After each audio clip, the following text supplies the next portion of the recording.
Aishwarya Arjun and Umapathi இவங்களோட reception ஆனது ரீசெண்டா நடந்து முடிஞ்சிருந்துச்சு. இந்த ரிசப்ஷன்ல அவங்க சினி இண்டஸ்ட்ரியில இருக்கிற ஆல்மோஸ்ட் எல்லா செலிபிரிட்டிஸையுமே இன்வைட் பண்ணியிருந்தாங்க. அதுலயும் குறிப்பா பொலிட்டீஷியன் சைடு இருந்துமே முக்கிய புள்ளிகளா இருக்கிற எல்லாருமே அவங்களோட பிரசன்ஸா இந்த ஒரு ரிசப்ஷன்ல கொடுத்திருந்தாங்க. சொல்ல போனா super star Rajinikanth sir, Aishwarya Rajinikanth, Prabhudeva, Sivakarthikeyan, Vijay Sethupathi, Prasanna, Sneha, Sundar C, Khushbu, Nassar, இந்த மாதிரி நிறைய சினி இண்டஸ்ட்ரி சார்ந்த செலிபிரிட்டிஸ் அவங்களோட பிரசன்ஸை கொடுத்திருந்தாங்க. அதுல ஒரு சில போட்டோஸ் அண்ட் வீடியோஸ் மூலியமா யார் யாரெல்லாம் வந்தாங்க அப்படிங்கிற விஷயம் வெளியில வந்துட்டு இருந்துச்சு.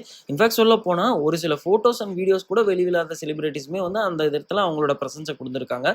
அதுலயும் குறிப்பா லோகேஷ் கனகராஜ் அவர்களுமே இவங்களோட ரிசப்ஷனை அட்டன் பண்ணியிருந்திருக்கிறாரு. அதே போல தல அஜித் அவர்களோட ஃபேமிலி சைடு இருந்து அவருடைய ஒய்ஃபான ஷாலினி அவர்களும் கூடவே அவரோட பொண்ணுமே இந்த ரிசப்ஷன்ல அவங்களோட பிரசன்ஸை கொடுத்திருக்காங்க. ஸோ ரிசப்ஷன் முடிச்ச கையோடவே மொத்தம் மீடியா பிரஸ் திரட்டி அவங்க முன்னாடி ஒரு சில விஷயங்களை ஃபேமிலியா எல்லாருமே ஷேர் பண்ணிக்கிட்டாங்க.